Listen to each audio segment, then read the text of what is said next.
Bonjour, c'est Laurence pour Duo Naissance. Alors aujourd'hui, je vous fais une vidéo sur les activités de nos enfants en vacances. Alors on va se mettre d'accord sur la définition des vacances, c'est-à-dire la période où il n'y a pas d'école pour ceux qui sont en âge d'être scolarisés.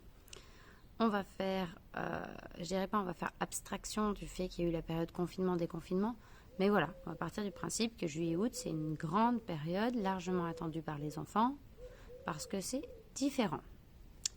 Alors je vais mentionner ici les différences qui font sens pour nos enfants et qui impactent leur comportement au quotidien et donc l'organisation pour nous adultes à mettre en place pour que ça se passe au mieux pour tous.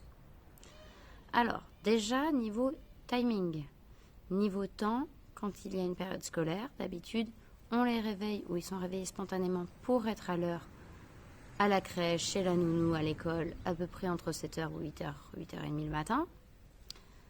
Et très régulièrement, nombre d'entre eux ont un repas de midi à peu près défini entre 11h et midi, midi et demi. Pour les plus jeunes, il y a encore un temps calme qui peut s'être imposé aux alentours des 12h30, 14h. Et pour grand nombre d'entre eux, la journée peut se finir entre 16 et 18, on va dire dans leur structure d'accueil. Et derrière, il y a un temps avec les parents, les frères et sœurs, à la maison ou ailleurs, jusqu'à globalement 19-20 heures pour le coucher habituel, peut-être 21 heures pour les un petit peu plus grands. Puis ensuite, voilà, le coucher, il fait en sorte que c'est la nuit pour tout le monde, on se pose et on rattaque la journée à peu près identique en termes de planning pendant la semaine. Éventuellement, le week-end peut y avoir une variante, mais encore, c'est pas le cas dans toutes les familles.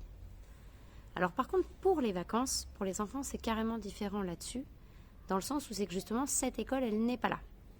Et où donc ce rythme qui était si bien établi pour certains, qui a été si dur à suivre pour d'autres, ne prend plus sens puisqu'il n'y a plus cette scolarité. Donc là, ça sera à vous, à chaque famille, d'établir la raison pour laquelle on suit un planning rigoureux en termes de temps, où justement on s'adapte aux activités, à la météo, aux contraintes des uns et des autres. Mais sachez que le fait que ce rythme temporel n'est pas régulier, ça peut impacter des changements de comportement chez les enfants. Deuxième chose, le lieu. Pendant la période dite scolaire, ils vont peut-être chez une nounou, à la crèche, à l'école. Globalement, le lieu est le même quasiment toute la journée, ils le connaissent. Pendant les vacances, soit ils sont restés chez eux, lieu qu'ils connaissent mais pas forcément de la même manière, puisqu'on n'y fait pas les mêmes choses et c'est pas sur le même timing. Soit ils sont ailleurs dans de la famille, ailleurs chez des amis, ailleurs complètement ailleurs dans un centre de vacances, ailleurs en camping ou en hébergement type hôtel, ailleurs en mode nomade sur un bateau, dans des avions, dans des caravanes, ailleurs. Ce qui fait qu'ils sont ailleurs fait que ça peut aussi impacter leur comportement, puisque justement ils n'ont plus leur repère de base. Donc pour les sécuriser, pour que ça se passe bien, il va falloir quand même, s'ils sont ailleurs, les rassurer, soit par les activités, soit par le matériel à emporter. Mais là encore, en fonction d'où on va, les contraintes font qu'on ne peut pas embarquer toute la maison. Et que de toute façon, ce n'est pas l'idée. Mais sachez aussi que leur dire on part avec rien parce que c'est un voyage, pour eux c'est une étape. Et c'est une autre mission qu'il faut qu'ils affrontent, c'est une autre mission qu'ils vont surmonter. Mais pour ça, il faut qu'ils soient accompagnés. Ensuite, qu'est-ce qui va changer très très concrètement, justement, entre cette période dite scolaire et non scolaire? Les activités. À l'école, ils peuvent être partiellement maîtres des activités qu'ils vont choisir, mais pas toute la journée. À la crèche, pareil. De temps en temps, ils vont choisir par petits groupes. De temps en temps, c'est le groupe collectif, donc ils ne choisissent pas.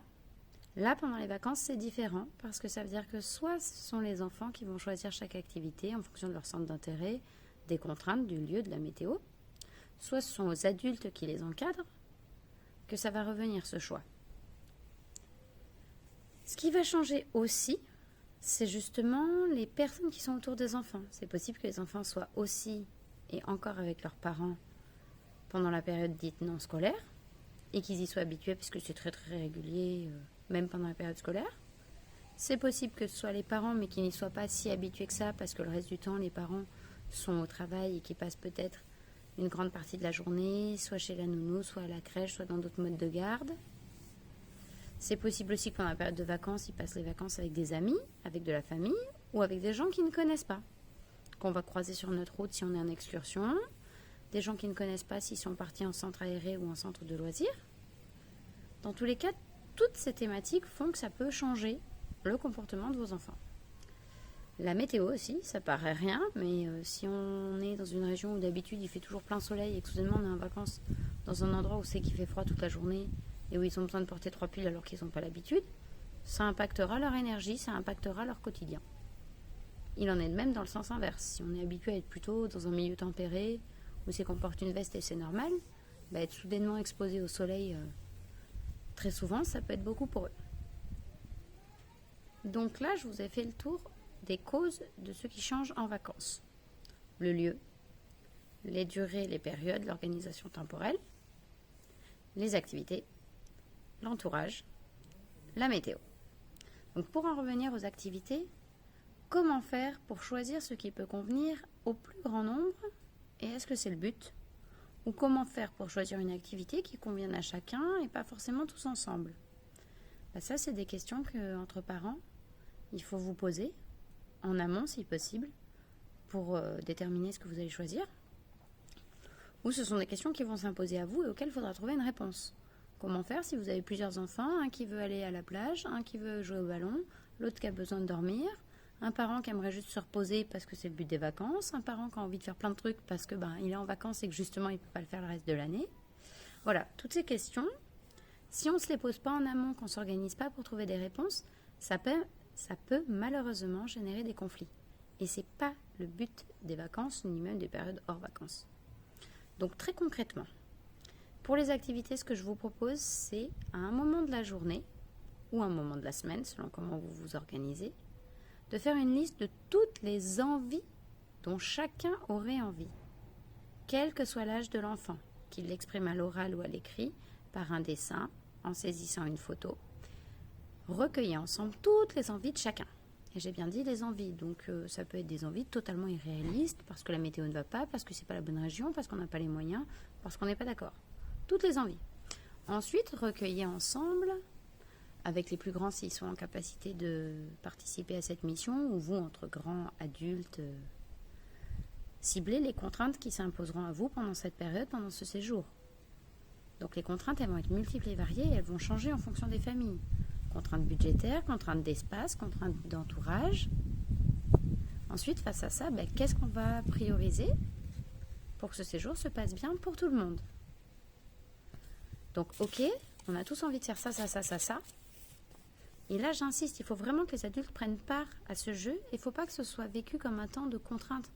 Oh purée, c'est pénible, on va faire le planning. Non, j'ai pas envie. C'est pas le but. C'est chouette, on prend un temps ensemble et on parle tous de nos envies, et même les adultes. Et on peut parler d'envies qui semblent justement très irréalistes. Tiens, moi je sais que je vais en vacances dans une ferme, mais pourtant j'ai vachement envie d'aller faire du ski nautique. Ça colle pas, mais si un parent l'a exprimé, l'enfant il se permettra d'exprimer ce genre de désir aussi. Et après, si on exprime ensemble par contre les contraintes, voilà, moi je suis dans une ferme, j'ai envie de faire du ski nautique, mais la contrainte c'est il n'y a pas la mer, il n'y a pas le lac, voilà, le problème est résolu, il n'y aura pas de ski nautique. Par contre, émotionnellement, on peut entendre qu'il y aura peut-être une petite déception, mais ça fait partie de l'apprentissage de tout le monde et donc de nos enfants, avoir le droit d'exprimer ses envies, avoir le droit d'avoir plus d'envie que ce que concrètement on peut faire, pouvoir ensemble cibler les contraintes. Pour les jeunes, ils ne cibleront pas toutes les contraintes, mais leur apprendre à le faire, ça les aidera pour l'avenir et pour des simples missions, comme juste préparer son petit sac d'excursion pour la journée, où le contenu, ça va peut-être être juste un casque ou une casquette selon ce qu'on fait, une gourde, une crème solaire. Mais il n'empêche que la contrainte, c'est il fait soleil, il faut que je pense à ma casquette. Voilà. Donc voilà, vous exprimez ensemble vos différentes contraintes en famille. Et après, il va falloir lister ce que vous garderez comme chose faisable ou pas. Donc si vous avez résumé, par exemple, vous pouvez vous autoriser à avoir 2 activités chacun sur la semaine, qui seront en commun ou pas, ce sera une question d'organisation aussi. Et voilà, chaque enfant le sait, chaque parent le sait, et tout ne rentrera pas dans le planning. Ça, c'est une méthode qui peut fonctionner pour les gens qui ont besoin d'être très organisés, qui ont besoin d'être rassurés, et qui va éviter les conflits, parce que 1, on a été écouté, 2, on a pu exprimer nos émotions à l'oral ou à l'écrit, on a pu être entendu dans nos émotions. 3, on a appris qu'il y avait des contraintes et que ce n'est pas la faute de papa, ce n'est pas la faute de maman, de mamie, de tata. Ce n'est pas parce que l'animateur il est nul, non, c'est juste parce que le lieu fait qu'on ne peut pas, les finances font qu'on ne peut pas, mais ce n'est pas la faute de quelqu'un. Donc ça évite le conflit envers quelqu'un. Et ça, c'est très confortable. Pour vivre ensemble, si on n'est pas en conflit, c'est beaucoup plus agréable. Ensuite, il faudra tenir compte des différences individuelles d'énergie physique. Certains pourront être très vite fatigués, d'autres pas du tout. Il faudra quand même pouvoir faire en sorte que ceux qui en aient besoin aient des temps calmes. Et j'insiste sur temps calme et non pas sieste, parce que justement, pendant ce temps, certains regarderont des photos, des petites vidéos, certains écriront peut-être une lettre, feront des cahiers, certains dormiront peut-être, adultes comme enfants, mais on ne peut pas imposer à un enfant de dormir, ça c'est pas possible. On peut lui imposer le silence, on peut lui imposer d'être au repos, dans un lit, par terre, sur un hamac ou autre, mais on ne peut pas lui imposer de dormir. Si son corps n'y arrive pas, si son corps n'en a pas besoin à cet instant T, ça ne fonctionne pas. De même qu'on peut avoir des enfants ou des adultes extrêmement fatigués dont le corps a besoin de dormir, mais il n'empêche qu'ils n'y arrivent pas. Parce que dans leur tête, ils pensent à autre chose, parce que dans leur tête, ils auraient envie d'autre chose, ou parce qu'il y a trop de stimuli, lumière, son, images, etc. Donc on ne peut pas en vouloir à un enfant de ne pas dormir alors qu'il est fatigué. Par contre, on peut s'organiser en amont pour avoir prévu sa plage de sommeil, qui peut se faire soit par exemple en intérieur sur un lit, ce qui paraît standard et qui peut fonctionner, mais pour certains seulement, soit peut-être par terre sous un arbre à l'ombre, soit anticiper que les enfants auront besoin de dormir parce que leur corps en a besoin, mais qu'ils n'auront pas envie ou qu'ils n'y arriveront pas, et faire en sorte de cumuler ce temps d'endormissement sur un temps de trajet vers une activité. Voilà ce qu'on peut proposer aussi.